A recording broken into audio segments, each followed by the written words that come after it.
on the putback.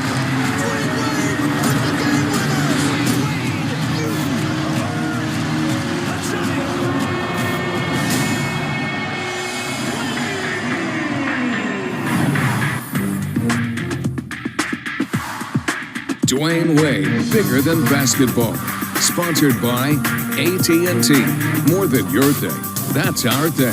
By Nissan and the 2019 Nissan Armada. Intelligence with attitude. And by TD Bank. Unexpectedly human. Welcome to Dwyane Wade's house. And while 601 Biscayne Boulevard isn't actually D. Wade's address, we know that the American Airlines Arena will forever be known as his home. Good evening, I'm Will Mann. So, no matter how much time passes, it is still hard to believe that Dwyane Wade's career is over. 16 years in the NBA, most of them playing for the Miami Heat, the championships, the parades here along Biscayne Boulevard, all the great memories. Yet the biggest memory that lives on for Dwyane is his impact in the community. Here's a man who was born in Robbins, Illinois, worked his way here to Miami to become not only a community leader, but a global icon much bigger than basketball. The moment, yeah. Long before Dwyane Wade's last dance of the season, an emotional goodbye, there was a much more subdued first act. The Miami Heat select Dwyane Wade from Marquette University. Just like that, Wade was in our lives, and it would change the Miami sports landscape forever. The night his name was called in New York during that 2003 draft, he joined Local 10 to talk about being selected by the Miami Heat. When I was up there, Pat Riley was telling me the kind of player that he wanted to bring in. And, you know, when he got done, I told him, I said, well, it sounds like you're reading my bio because that's the way I play, and hopefully I can bring the same thing to the Miami Heat. We knew that Wade was a star at Marquette, leading them to a Final Four. But all Wade knew about Miami was that we had beaches and great nightlife. Hopefully that I impressed him enough to where he can consider me. At his opening news conference in Miami, he sat down with Pat Riley and his young son, Zaire. With the guys that they have here, I feel I can come in and help these guys. So what's gonna happen? As he sat with me 16 years later, he reflected on that day. You think back to those days of what was going through your mind of what NBA life and your future could hold. What were you thinking? I had no idea what this world was about. You know, I remember when I came down to Miami to work out, it was nighttime when I got in, when it worked out and I got out of here. I never really seen the city. So when I got drafted, I remember, you know, the team sent the private plane to get me. First time on the private plane, I was excited. And just flying in, I remember just taking a look out, you know, outside. I'm like thinking about this is home for me. And I come from Chicago and played college ball in Milwaukee. I'd never really been anywhere.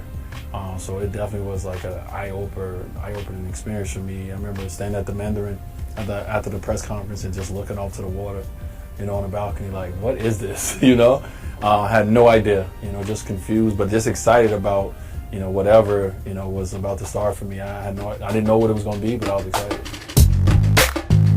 Let's get the crowd into D. Wade a little bit. It's time for you to take a chance to see Miami, so I thought I'd rep Miami. You know what I'm saying? Yeah, that's right. In no time, Wade became a fixture in Miami. He was not only a household name in our city, he was becoming Miami. When was the first time you felt like, man, I'm part of Miami, this city is part of me, I feel like I belong? It started happening pretty fast, you know, as I started going out in the community. You know, as I started obviously playing more games and everyone started getting like you know, kind of seeing what kind of game, what kind of player I was going to be. The love started immediately. You know, I was loved in Miami before anybody on the outside knew who I was. So it happened pretty fast. So did the winning, and by year 3, the pressure mounting. As he became one of the game's best players, he needed to cement himself with a championship. He told me prior to the start of the 2006 playoffs, he wouldn't put that pressure on himself, but he knew that had to be the goal. Do you feel like I can't really be that elite, you know, that compared to the big stars of this league, like the Michael Jordans of the past and things like that, until I win this championship, until I win a championship? You know, this is my third year in the game, and I'm still, you know, just playing the game, trying to get a feel for it. But at the same time now, the itch of, you know, wanting to win the championship, wanting to win it while you're young, you know, it's starting to come. What's up? Months later, his life would change with that first championship. South Florida, we can't wait to get back there. Parade on Biscayne Boulevard is what we all dreamed of, so we can't wait to get back to y'all. It's gonna be lovely.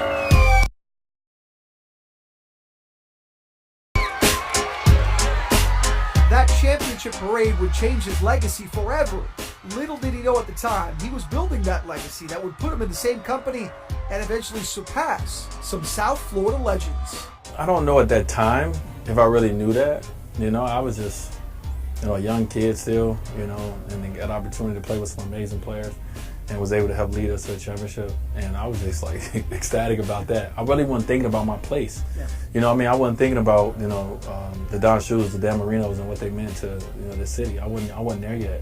I think as obviously I got older, maybe a couple years after the championship, I started to think about, my legacy, a little bit. Hence why I made a different decision in 2010. Started thinking about my legacy and what I wanted to be. But early on, I was just riding the wave. We rode that wave year in and year out. Until that big three came together. It was all about D-Wade, LeBron, and Bosh. But still at heart, we knew Dwyane was ours. He was our player, from our city, no matter where his birth certificate said he was from. A lot of kids in Miami right now that will grow up and they would be saying that Dwyane Wade is from Miami.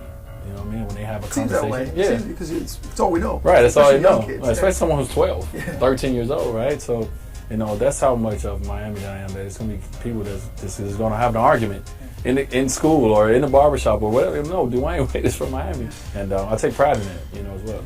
His role as a superstar and champion was set. He would then become an Olympic gold medal champ and go to an even higher level in the Big Three era.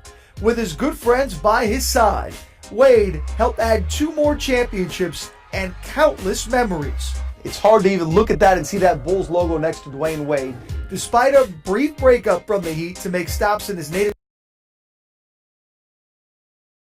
Chicago and then Cleveland. First of all, hi. Hi, guys. Wade worked his way back to Miami to end his NBA career in storybook fashion.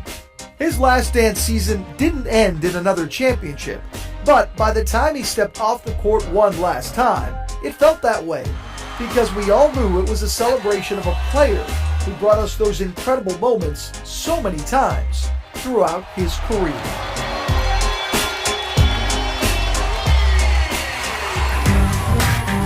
Coming up, How did it happen? 16 years, just how did it happen? Pat Riley reflects on the career of Dwyane Wade and how they developed a true love and respect when Bigger Than Basketball returns.